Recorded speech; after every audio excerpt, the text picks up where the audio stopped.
I found that incredible. I mean, I just looked in today's news, and for example, I understand that the U.S. is shifting its policy where the Staff Sergeant Timothy Edwards said that at airports, the Marines' mission now is aimed to protect Haitians from reprisal attacks. I mean, it's clear what's going on, and we're shifting our policies now. This is just in today's paper. I don't know whether you read it today, but there are problems with it. We have to shift it because of appraisals, and they're talking about bodies just laying in the street. I know. I watched CNN the other day. I mean, it wasn't, maybe it was documented, but they had bodies just recently that they were putting in and taking to the morgue. So people are dying every day. I think that's well documented. I wonder, is Venezuela next? I mean, I just wonder, because we tried that once and it didn't work. And maybe we want to go back again because we believe in democracy. So I'm wondering if Venezuela's again next.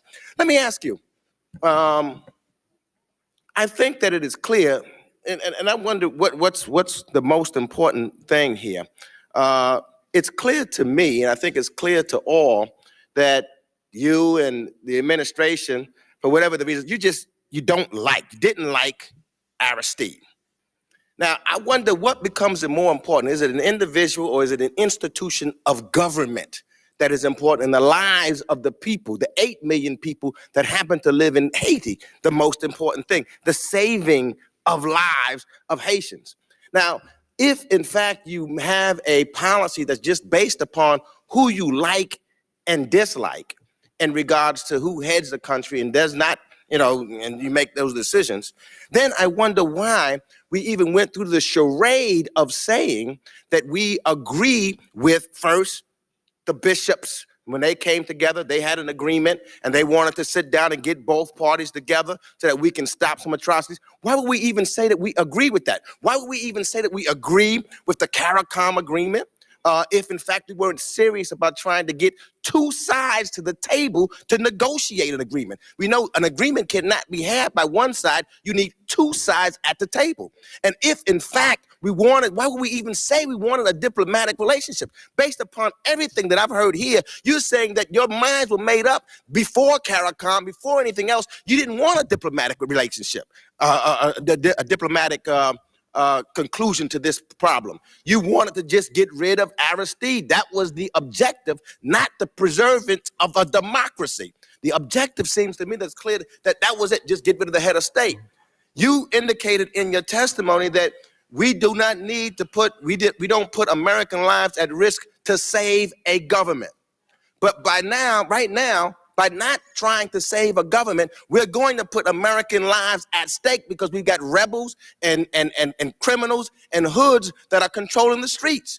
At our own admission, when we look at individuals, and I'm not a conspiracy theorist at all, but when in fact you have these allegations, I think that some of them have been fairly well documented, and I'll ask you whether or not, when you have allegations that the CIA had been connected to the FARC, whose leaders overthrew Aristide originally, and most recently over the weekend, and that the FARC death squad leader, Toto Constant, who not only lives in Queens, lives in my district, causing heck in my district as we speak, causing people, and we're separating Haitians in the streets of New York and Brooklyn, Queens and Brooklyn, from each other. But Constance is there and say he's going to come back. We have, when you have Guy Philippe, who's a leader of the current movement, was trained by the U.S. military in Ecuador. The opposition, we have M16s that were found, and M60s and rocket-propelled grenade launchers in the hands of the rebels appear to be weapons sent by the United States to the Dominican Republic. Now they end up in Haiti.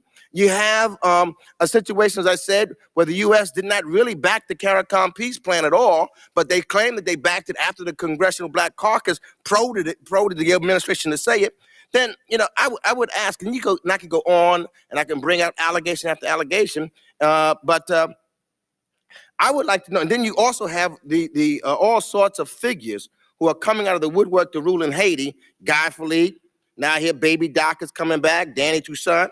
What is our current plan for Haiti? And will these people be allowed to take office? I mean, there's criminals that have been released. Prisons were broken into. The people that went to the DR, some people serving a life sentence. Now they all is forgotten about, and these people now can come back. And are these going to be the ones that's going to negotiate a peace agreement? Are we going to negotiate a peace agreement with for a democratic government in Haiti? Thank you, Congressman. Congressman, the bishop's plan